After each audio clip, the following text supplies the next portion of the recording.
1, 2, 3, 4. Screen time, screen time, screen time, screen time. It's my screen time too. Screen time, screen time. Hello, and welcome to It's My Screen Time Too, the podcast where two moms review the best and worst in children's programming, from Netflix reboots and YouTube shorts to Disney classics and Pixar blockbusters.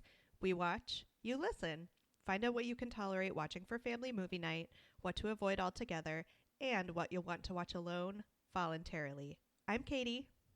And I'm Deborah. And I have two kids. Jay, he's 5, and Kenny, he's 2. And I have 3 kids. Tony is 10, Livy and Nate are 7, and they're so adorable. They're so adorable. Online school means you're with your kids all day long. And this is what Libby and Nate have been doing that is a little bit adorable. When they have an online meeting for their class, they're in the same class, they pin one another so that instead of seeing like that active speaker as the primary image, they see one another. And they're just one room over. And they see each other all day long anyway. And it doesn't make any sense at all to me, but everything I've read about distance learning is like, now's not the time to fill their heads with knowledge. Now's the time to fill their hearts with love. And so I can't be too critical about the choices they're making. I think that's kind of lovely. Your kids love each other. It's so kind of a weird twin thing, I think. So do you have a quick story about how awesome or occasionally awful your kids are? We're getting the parenting out of the way right away. Oh, yeah. Let's do it. Okay, so Jay is 5 and he cannot whistle. What's more, I'm not really sure he understands what whistling is because he totally thinks he can whistle. Like, he puts his 2 fingers in his mouth and just makes like a really high-pitched squeaking sound and just thinks that's whistling. And I mean, at this point, it just seems like it would take too much work to correct him, so that's fine. He pretty much only uses it to call the dog.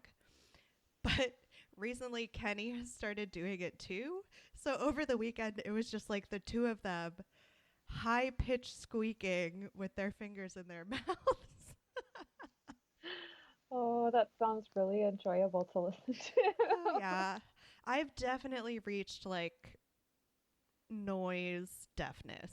I just don't even hear it anymore when they make what to normal humans would be an absurd level of ruckus. I just don't even hear it. That is funny. We went on a hike this weekend and I was carrying Libby on piggyback for a little bit. And she's like talking in my ear the whole time and I'm tuning her out. And all of a sudden Jeremy's like, Deborah, she wants to get down. And I just tuned it all out. So can you whistle? You're on your own with like 2 fingers in your mouth? I can whistle, but not with 2 fingers in my mouth. Although I guess I could, but it would probably sound the same as my normal whistle. I can't do that like super high-pitched whistle that like some people can. Sports fan whistling, me neither. No. In today's Screen Time in the News segment, we're discussing children's programming with Danny LaBrecque, creator and host of Danny Joe's Treehouse, a live-action kids show starring Danny, various guests, and a whole host of puppets. Welcome to It's My Screen Time Too, Danny. Thank you very much. Thank you very much. I've been dying to ask you. I'm going to jump in with a question before you get to ask one. Who's singing your theme song? Whose children are those? Oh, that's me. Are those your kids? Yeah. Okay. I love it. That's the key to a catchy song, a hook that repeats over and over again. And that's well done. Thank you. Thank you. So we've been podcasting for a few years. And so the theme song was right when we started. So like 3 years ago. It was a while ago. So it's something in our family, we have a tradition. We're coming up on October, Halloween time, which is a big time in our house. And we have a family tradition where every year the girls and I do a Halloween show. So from year to year, you see the girls growing up as we do little parodies and craft projects together. And it's just a private video thing that we share with family and friends. But stuff like that, I love using technology and media in that way that's so personal, and the focus is on relationship and archiving your family's memories and experiences. Like that's a really good use of technology. Yeah, definitely. We did a whole summer series in 2019. Speaking of technology, we tried to find good content for kids on YouTube, and it was a slog. There is a lot of dreck out there on YouTube. As somebody whose content is on YouTube, what is that like? And how does genuinely thoughtful and well-crafted content like your show, how do you rise above it? From what I understand, being seemingly successful on YouTube has very little to do with the actual content. There are these checklists of short periods of time, fast cuts, certain words that you tag, title cards, the unboxing videos, surprise egg videos. If there are live action characters, high pitched voices that are very kid-like, it's pretty superficial. It's stimulation, and that does really well for getting a ton of likes. The algorithm appreciates that, so you fall into a category where you tend to get viewed more often. And I think it's tricky. I think for most parents, not so much today, but I think that often with many parents, including myself, you look at the amount of views something has, and there's this thought of, well, that must be pretty good. That's got to be good. That many people wouldn't be watching it if it wasn't good for my kid, right? And that's not necessarily the case. It's the same thing with children's television. There was a shift about 20 plus years ago now, where it went from a purely content-driven creation to a focus on distribution. So the focus is on as many views as possible to bring in as much finance as possible. It's why cartoons rule. You can dub it in lots of different languages. It can be worldwide.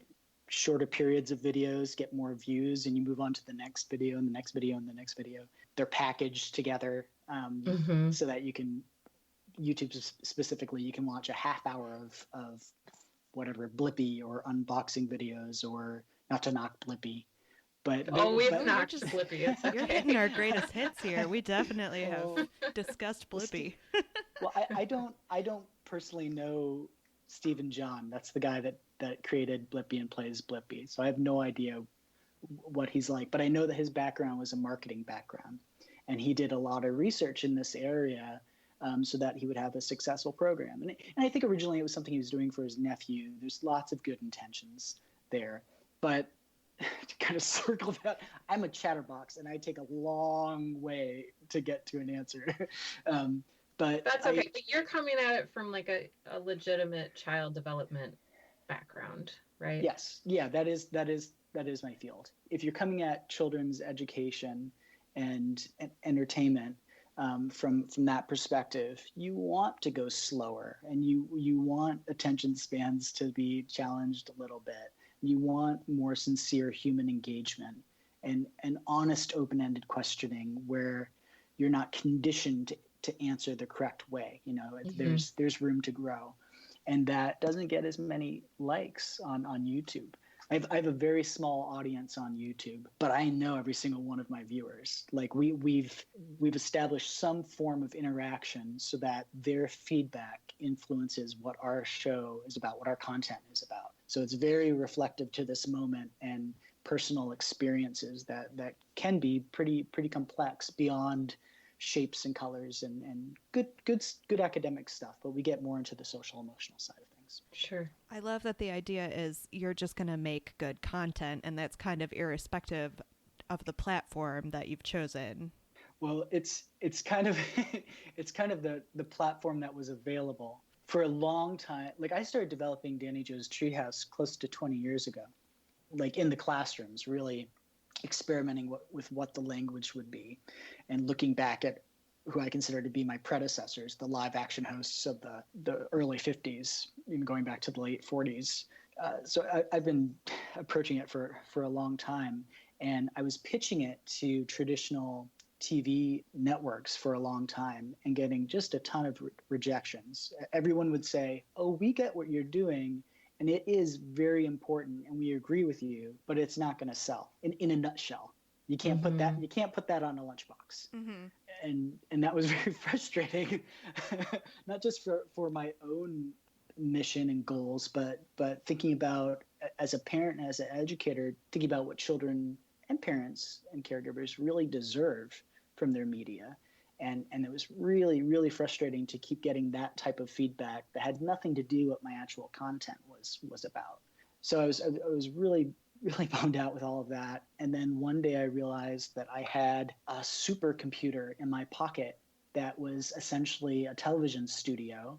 And why am I sitting on all of these scripts and these concepts? And why don't I just start making stuff, just doing selfie style recordings and putting it up? And slowly I started adding more of a background and more of an environment and the puppets. But I was taking advantage of not just YouTube, but Facebook and Facebook Live, and a bit on Instagram now, and all the free stuff where I knew parents were exploring. Right. But in conflict, because at the same time that I was going into those platforms, I was also kind of saying, maybe we could get off these platforms. Like if you like this, that's wonderful, but you can turn it off now and go do something else. And that might sound, I don't mean for that to sound judgy. I'm also a stay-at-home parent. I've been a stay-at-home parent since our girls were born. Brody's turning 10 in a couple of weeks, and Flynn just turned 8. So I know what it's like to just need a moment to find your own center and use a screen as a tool to give them something to enjoy when they're done with playing with blocks and they're done with playing outside and they're tired too. And if you can find a trusted friend on the other side of the screen, that's great. Like I really do get that. But I'm kind of a strange kids show creator. Like I really like creating content for families, but I don't necessarily like screens all that much as they're being used right now. I think they could be used in a much better way. Yeah. I feel like you're reading our question list. Have you hacked into my computer? Because it's like everything is dovetailing very nicely into exactly what we wanted to ask. So we did want to ask if, in your opinion, the future is sort of siloing kids' content into either paid or ad-supported channels, as opposed to these free services that have kind of a more anarchic, for lack of a better word, scary collection of videos that parents don't feel like they can necessarily control. Well, I have hopes on it. I know very recently with YouTube specifically, there's the COPPA Act has come out that has put in good restrictions for creators who say that they're creating for kids. So no more commenting. There are restrictions on advertisements, although there are plenty of get-arounds with that still. Not to knock poor Blippi again, but if you watch a Blippi video, there's still an advertisement at the top of those things. And I'm not sure why that is and how that works. And it's not just Blippi. There's other programs with large viewership, because of course, it comes down to making that money for YouTube too. But I think with things like YouTube and social media, more so for adults, but I think we're all at this point, we're smart, we're savvy, we've been, we think of these tools as things that have been around for a while, the smartphone and the interactive screens and social media, but it's really brand new. We're still figuring it out. And I feel like we're at this point where we're realizing, oh, we're really being manipulated here. And maybe it didn't come from that scary place, that, the evil corporation head at the top of a mountain somewhere. I don't think it was that. I think it was people trying to develop something for good that would connect lots of human beings, and then unexpected consequences through algorithms and manipulation, and us becoming monetized, our attention becoming monetized. We're all pretty aware of that. We know how Facebook works. So I think if we can move forward in a way where instead of blaming the screen, a screen is just a tool. It's not any different from a stick outside in the mud. You decide how to use the stick. It can be used for building and creating and drawing, or it can be used to hurt somebody. And as responsible adults with experience, we need to be guides, emotional guides, and try to show how to use these screens in a positive way. And I feel like that we're right on the edge. I feel like there's so many shifts, social shifts happening right now, right? But I feel with this specific conversation, I feel very hopeful. I feel like there's an awareness, a group awareness, because everybody's having these sort of conversations right now. So my hope is that more platforms start coming up that are run not by algorithm, but by other parents and other caregivers and educators and psychologists that can review content and say, okay, this is good for the whole child and every child, not just in different categories based on traditions or faiths or non-faiths, but just all human beings. This is good stuff. This is going to feed our soul or spirit or humanity or whatever different name you put on it. Like I feel like we're going to start seeing more of those things. They're starting to come out now, but they're just not as seemingly popular because they don't have the numbers yet. Right. But I think alternatives are coming. And again, that's kind of a hope, but I'm seeing it on the horizon. In a way, it's kind of like a throwback to those wonderful early days of Yahoo. Do you remember when they had like curated lists of links that were good sources? I do remember that. Yeah, I do. History really does repeat itself. Yeah. How do you decide on Danny Joe's Treehouse what to cover? Because you tackle a lot of weighty issues, and there's so much to cover. So how do you make it accessible to kids and their families? I feel like the biggest part of that is truly listening to families and listening to your own experience too. So I've got a whole lot of pen pals. People write to me a lot. Kids send me their pictures, and grown-ups write to me, and not necessarily looking for answers. Like I'm not trying to put myself in place of some guru or anything. Like that's not what I do. But as an early childhood educator, I've always been taught that you're supposed to be a reflection of the adults, the families that you serve. You're part of that family. And becoming part of that family is an honor, and the way that you get there is through consistency and really truly listening and looking for patterns. So a lot of families bring up how am I going to talk to my kids about the differences that they're seeing, not just the outside stuff but the inside stuff too. Like our kids are picking up on things, we are hearing it in the background through the media and through conversations that parents are having, or just picking up on an energy that's in a room. Like kids are really perceptive in that way. Mm-hmm. And how do we guide them? Again, going back to that emotional guidance. And I think that the key is through this process of abstraction, which sounds very fancy, but it's just play. Kids naturally look at what's going on in their world, experience it, and then they've got to let it out somehow. And it usually comes out through their play. And it can be very subtle. It's not always like a direct representation of what's happening. But if you're really looking and you're really listening, you can get an idea of what a kid is aware of. For example, kids running around, going back to the stick analogy, going bang, bang, bang with sticks. Violent, dramatic play goes up a lot around periods of violence, especially in cities like Baltimore, where I'm at, and back in Chicago, where I was before. And so often, many adults say, we don't play that way. And I understand where that's coming from. But if you allow that play, that's just a safe way to explore it, to let out these ideas. And you also, as the adult, if you're really truly listening, you've got the chance to get an idea of what they know, what they don't know, guide that, ask questions. If they're very young children that don't necessarily have the vocabulary yet, get into the play with them, play out different perspectives, and in a very general way. I compare it to like a dream. When you're having this busy day and you go to sleep at night and you have this surreal, crazy dream. It doesn't make any sense, the dream that you're having, but in the morning you feel a little bit better.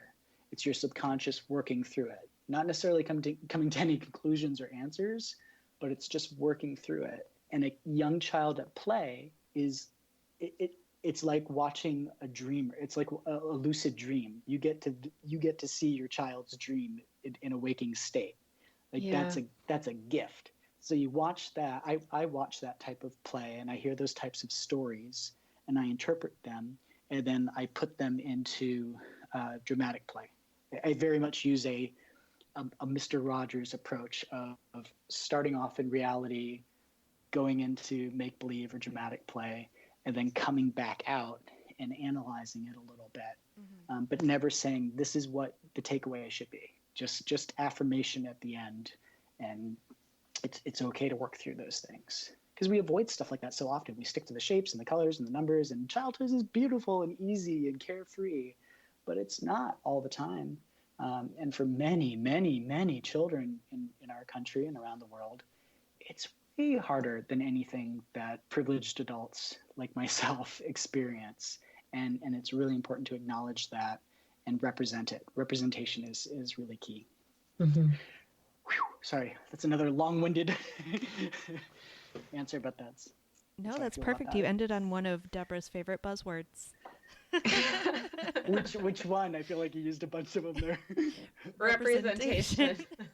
Yeah, and it's funny that it's considered a buzzword, but that really is key. People should see themselves reflected in their media and their experiences reflected in their media, because it's not necessarily the case anymore with the majority of stuff that gets the clicks on YouTube or even in the the oldest trusted sources like the PBS. So many of those programs, as amazing as they are, they're brilliant shows, but they're also, the majority of them are cartoons now with really big heads and really big eyes, and there's a focus on academics. And there's like one show that I can think of that focuses on social emotional stuff and does it very well. But even that, it's not really touching base with reality that much. And there was a time in the past where we really dove into it. And not just Mr. Rogers and Captain Kangaroo, but if you go way back to Ding Dong School with Miss Francis and Kukla, Fran, and Ollie, and just hundreds and hundreds of local kids shows. There's so much out there. There's so many real human beings. And they're out there now too, but you gotta work to find them. There's Carly Shiraki is a friend of mine. She's her newest show is Weird But True. And she did the Big Fun Crafty show and Sunny Side Up show and Sprout House. Hardest working woman in children's entertainment. She's an amazing real human being soul. And I want to see more of who she truly is, representing the work that she does. And she strives for that. And people like Tim Kubart and many others. But the conversations that I've had with my peers at different levels is still this push to be kind of a variation of yourself, almost a caricature of who you are, kid-like. Kid-led is a term that's used all the time by production companies and producers. Kid-led adventure. You can sell something if you go that route. But a calm, cool voice. Like you don't have to be silly all the time. You can talk about serious stuff in a kind way, and that's just as engaging. And yet, kids are attracted to seeing other kids in their media, but they also really deserve some adult guides, some adult guidance. You've given us a little bit of hope today, I think, for online content and the fact that there are creators out there that maybe have children's and families' best interests at heart. Sometimes it's hard to see from our perspective. Oh, yeah, there's so many. Well, thank you so much for coming to talk to us today. We really appreciate it, Danny. Oh, it was my great pleasure. Listeners, you can find episodes of Danny Joe's Treehouse on YouTube and Facebook still, yes? Yeah, well, Facebook, I do lots of live stream stuff. And I'm not allowed to say it specifically yet, but we finally got picked up from a larger platform for distribution. And it's a safe platform, and it really reflects all of the things that I was talking about today, and we'll be able to officially announce that soon. but I'm hoping that will really increase our odds of reaching and serving more families. Congratulations. Thank you very much. Thank you. And thanks for all you do. I am a new fan, but I am absolutely a fan of your podcast. Thank you. Thank you. That means a lot coming from you. Do you have any social media handles or an Instagram handle you want to share with our listeners? Well, the easiest thing is just to go to DannyJoesTreehouse.com. And from there, you can get to our Instagram and our Facebook. It's all pretty much at Danny Joe's Treehouse. But the website's a great place to go, and you can get to our videos from there. Great. Well, again, thank you so much. It was a real pleasure to have you. Thank you. Thank you both. That was such a lovely talk with Danny. I felt like we could have just kept chatting, and I kind of feel like he could have kept chatting too. Yeah, he's a really good chatter, and he has given us so much to think about the way we consume media with our kids, and we really appreciate his time. All right, so before we jump into this week's topic, I felt like I needed to briefly address the fact that we're covering a lot of Netflix titles right now. And a little bit Disney Plus, but I feel like Netflix is super dominant, and normally we try to spread the love among the various streaming platforms and cable networks, but guys, Netflix is just releasing a ton of new content right now. It's a numbers game. You're not seeing new kids stuff coming out of Hulu or out of Amazon Prime. So we have been focusing on Netflix. If you don't have Netflix, we apologize, but we're just going where the new stuff is. If you know of any new stuff coming out on other platforms, listeners, we'd love to hear about it. So please hit us up on Twitter or Facebook or wherever. And if you don't have Netflix, you probably know somebody who does. All right, so today's topic, unsurprisingly, new Netflix show called Izzy's Koala World. It premiered September 15th, 2020 on Netflix, and it had an 8-episode first season. The episodes are pretty short. We wanted to try and talk about something short today because we knew we were going to have a pretty long conversation with Danny. We wanted to leave enough time for that. So this is a documentary series that follows Izzy B, an Australian girl whose family runs a koala rescue, and each episode pretty much follows them taking care of a koala and then releasing that koala back into the wild. I feel like we picked this because we thought it would be short, and I'm a little worried that I have too much to say about it. I think reality TV for kids is a really interesting space because it requires some mental gymnastics on our part. If we accept the premise that we don't want to serve our kids trash TV, thank you, Danny, we were listening, then we have to believe that reality TV isn't trash TV, which reality TV is totally trash TV. At least I think it is. I think reality TV has a bad rep from things like Rock of Love, Real World, Real Housewives. But we've watched some decent kids reality TV. The Get Out of My Room comes to mind. I think it's not trash. And I definitely think Izzy's Koala World is not trash. Well, as usual, Deborah, so much nicer than me. Okay, so what did we watch? We watched episode 1, Rosie's Rescue, episode 5, Juliet's Release, and episode 8, Goodbye, Leia. We will really quickly go through the episodes one by one and then move on to our more general thoughts. Do you want to take us through Rosie's Rescue? Sure. So in Rosie's Rescue, Izzy, her mom, who is a wildlife veterinarian, and her dad, who doesn't really give him qualifications. They take in Rosie, who's a koala that's gotten lost. They care for her overnight, and then the next day they find her a really nice place to live on their island, which is mostly a wildlife refuge. And we are introduced to their little koala compound and all the different koalas that they care for on some a really short-term basis, some a longer-term basis. You guys, I wish you could see Deborah's face right now. She just, when she said koala compound, her face just lit up. You can tell that this brought her at least some level of joy in these dark times. Exciting.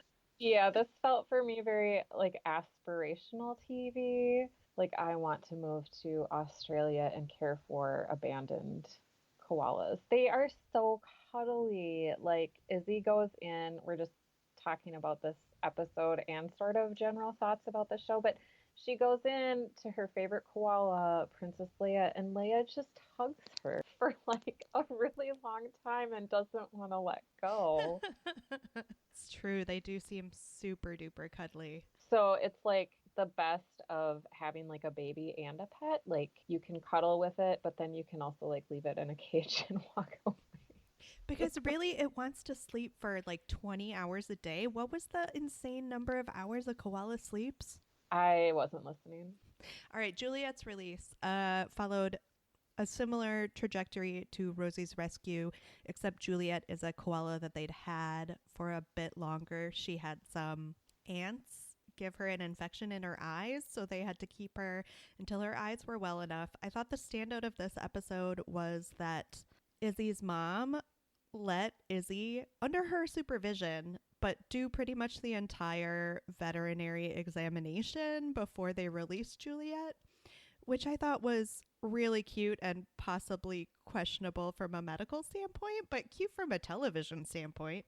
So, a hallmark of reality TV made for grown-ups is just the manufactured tension, like that the producers must spend a whole lot of time behind the scenes making sure translates to on screen. And I love how in this show, like the main source of tension is that Juliet the koala has shorter claws than normal. And so they have to find her a tree with suitably grippy bark so that she can climb up it. And it's like really touch and go for a little bit if Izzy and her dad are going to find the right tree or not. And that is the level of tension that I want for my entertainment TV right now. Yeah, they do have an interlude in every episode in which Izzy and her father ride on her father's motorcycle and Izzy rides in the sidecar, which I thought only happened in like cartoon dog movies. But here it is happening in reality. And they go out and find the perfect tree in which to release whichever koala they're releasing in that episode. It's really cute. And if I could do an Australian accent, I would imitate Izzy's dad saying like, "Good choice, Iz." That's pretty good. So in Goodbye Leia, this is the last episode in the season. Leia, who Izzy and her mom have recognized is Izzy's best friend, they have to release her into the wild. And I'm not crying. I'm not crying. I know that normally I'm a crier, but you're going to hate me for saying this. So we watched this is the last of the episodes we watched. I feel like I'd gotten a good sense of Izzy's personality. Throughout this episode, Goodbye Leia, Izzy's mom and dad were like exchanging meaningful looks with one another and with the camera because they were obviously quite worried about how saying goodbye to her best friend would affect Izzy.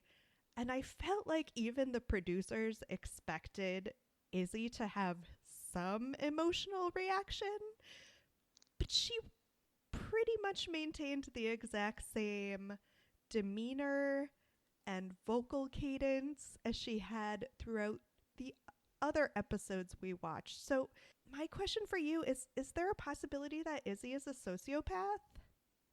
See, I read it more as she was going through the denial stage of grief. Because when Leia climbs up a tree, she doesn't get very far, and then they put her in like a smaller tree. And she does climb up, and Izzy's like, "I'm going to come back here and see you tomorrow, Leia." And I don't know if Leia's going to be there. Well, didn't she go back and Leia was gone, and then they had a talking head with Izzy, and she was like, "I'm so glad that Leia found the confidence to leave her little tree. It means she's doing well in the wild." Did that happen? Yes. I don't remember that I think it did. Okay, maybe she is a sociopath. It was so weird because you could feel her parents were like girding themselves for a big emotional reaction, and then there just was nothing. Deborah, did you like the concept? 100%. Oh, I'm sorry to disappoint you with my questions about Izzy being a sociopath. I don't mean to ruin this for you. I derive some joy from ruining this for you. I want a koala so badly after watching this show. I just want to plop myself into their koala compound. Mm-hmm. Yeah. Did you like it? I thought it was a little slow. I did look at the clock a bit while I was watching it and think to myself, only 5 minutes have passed and there's another 10 minutes left, which for a 15-minute show to me is kind of a bad sign. I came to like Izzy's parents quite a bit. So as I became more interested in watching their routines and what they did, I think I started to like the show more. Yeah. I could really just watch koalas, and then the show did a funny thing where they would show the koala's face on screen and then they'd add like little animation. Like they'd have the koala's eyes water so it looked sad, or like show like exclamation marks. So I thought that personification of the koalas was really entertaining.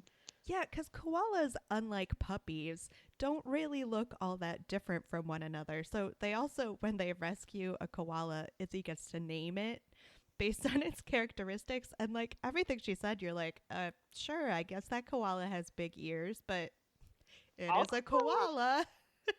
big fuzzy ears, yeah. So the animation was a really nice touch to lend some personality and differentiation to koalas who, while they look cuddly, are not the most dynamic of protagonists for a television show. What did you think about Izzy's parents? I wanted to know more about how did they end up there? Like, what did Izzy's mom go to school for? Is that like a something you specialize in veterinary school? Is koalas? Mm-hmm. I had a lot of questions. I also wonder who pays you if you're a wildlife vet? Same question. Yeah, like it must be like a state funded, right? It would have to be because, like, at one point, a neighbor brings a koala to their compound that she found in her apartment building. Oh, Australia. But like that lady didn't have to pay a bill. It's Right. just like a stray koala. Oh, things other countries' infrastructures pay for that our country's infrastructure does not. Right. What did you think of the length? Did you want more? Did you want just like Scandinavian style slow TV, just shots of the koalas hanging out in their cages, like stretching and occasionally eating some nice juicy leaf? I would have watched that. I mean, I think this show really struck a chord with me because the news is just too much. And I feel like I need like a couple days where I can just tune out, but I can't because there's so much going on and it changes every single day. So this was a nice, 18 and a half minute break from reality. That's fair. Did you think it was a little too long? Yeah, a little bit. To me, it was a little slow, and the cute scrapbook style animations weren't enough for me to really emotionally connect with any of the different koalas. Sure. Did you have any thoughts on the theme song? I thought it was catchy. It was cute. It had a nice descriptive theme song, which is a genre of theme song that I like. It tells you exactly what you're going to get, Gilligan's Island style, just from the theme song. Yeah, totally. Not that it would be super tricky to pick up, but they cover all the bases. Who Izzy is, who her parents are, where they live, blah-de-blah-de-blah. So did you compare this to any grown-up movies or TV shows? Okay, I haven't watched either one of these, but Crocodile Dundee, Animals Australia were the links, obviously, and then Tiger King. Yeah, it has been. Tiger King is having a bit of a resurgence now because Carol Baskin is on Dancing with the Stars. She might not be once this episode airs. We're a little early. But isn't Tiger King about like people who rescue or maybe illegally have wild animals? Confession, I only watched the first episode. I think it's pretty much people who illegally have wild animals. Okay. I think. Okay. You haven't watched it either? No. Mm-mm. Zero Desire. So what did you compare it to? So there's this reality show that I've seen a couple episodes of, and I just couldn't even be bothered to look up what the title of it was. But it's a guy whose job is to take away nuisance animals that end up in people's houses. So like mostly it's pests and like possums and like things that are dangerous that you wouldn't like just shoo out yourself, like a mouse, like Yeah. snakes and such. That made me think of that. Yeah, that's a good one. We've had like a wildlife pest control company come a couple of times. For one time in our old house bats, we had an ant problem, and the folks who work in that industry are real characters. Yeah. It seemed like great fodder for a reality show. Yeah, Did you cast the gritty HBO reboot? this is kind of mean. I called Izzy a sociopath, so do your best. I would watch a show about whomever rescues all the pets that Lena Dunham throws away. I didn't even know this was a thing. It's a thing. She features pets on her Instagram and then they'll just like disappear. And Yikes. there was some Lena Dunham like scandal where she apologized or explained what had happened to her dogs. And then there's always like new pets. Wow. Yeah, it's kind of weird. That sounds like a fascinating topic. I just imagine there's like an intern somewhere whose job it is to take them to the Humane Society, but instead they just bring them home. Oh, And I would title the show oh. Lena's Throwaways. Were you able to cast the great HBO reboot? Okay, so cast your mind back. I don't even know how long ago this was, but ages and ages ago, there was a video going around the internet of Kristen Bell being gifted a visit from a sloth by her husband for her birthday. I watched that, yes. And she was just so overcome by the idea of this happening that she couldn't even pull it together to like go out into the next room to see the sloth. I think maybe I was reacting to Izzy's lack of emotion, and I thought if I were to cast this, I need someone to bring an excess of emotion to each koala rescue. And I think she'd really hit it out of the park. That is a great idea. Did we have anything like this when we were kids? I mean, there were like National Geographic Mm-hmm. shows about animals in the wild. If there had been a show about a young girl taking care of koalas when I was like 9 or 10, that would have probably set me on a different trajectory in life. Aww. It gave me some serious Free Willy vibes. Would you ever watch this alone voluntarily? I think I know the answer. Okay, this is my election night plan. I'm gonna fix myself like a stiff drink or an extra large glass of wine, and I'm gonna get into bed with an iPad, and I'm gonna put on Izzy's Koala World, and I'm gonna go to sleep early. Oh. How about you? Would you watch this alone? No, I don't think so. I think too my kids are a little bit too hyper to respond to the slow pace, which kind of dovetails nicely into 10 seconds on whether or not this is good for our kids. I think totally fine for kids. I showed Libby a little bit of it and she wasn't into it, which disappointed me. Maybe our kids just get enough snuggles from us. They don't like necessarily respond to the appeal of having a fuzzy animal give you snuggles right now. Maybe. I think I've been feeding them too much garbage TV that's like bam, bam, frame shot, frame after frame after frame, too fast. Yeah, me too. What do you want, guys? 2020 ratings? Of course, 5 stars from me. See, I even contemplated going as low as 2. Oh my gosh. Yeah, I'll give it a 3 just because I really liked Izzy's parents, but I found her whole demeanor to be so off-putting.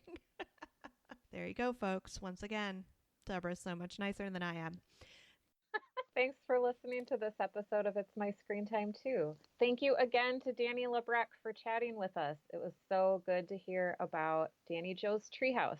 Please rate and review us on Apple Podcasts or wherever you get your podcasts. Check out our website at myscreentime2.com. You can find us on all the socials, Facebook, Instagram, Twitter, and Gmail at myscreentime2. Send us your show or movie suggestions, article recommendations, or general comments. Our theme music was composed and performed by me and my adorable children, and our podcast is produced by Katie. Tune in next time for more real talk about the movies and TV beloved by kids and tolerated by parents. Bye. Bye. Screen time. screen time.